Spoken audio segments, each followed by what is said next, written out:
ఇప్పుడు నీకు 10 ఏళ్ళు వచ్చాయి కాబట్టి మనం కొన్ని స్మాల్ రూల్స్ ఫాలో అవ్వాలి. ఎలాంటి రూల్స్ అమ్మా?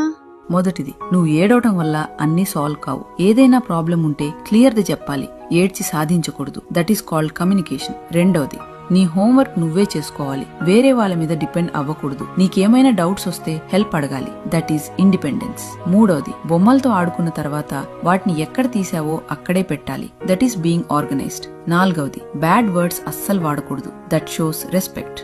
ఐదవది, నువ్వు తప్పు చేసినప్పుడు మనస్ఫూర్తిగా క్షమాపణ చెప్పాలి. That is responsibility. ఆరవది, తెలిసిన వాళ్ళని చూసినప్పుడు మంచిగా పలకరించాలి. That is good manners.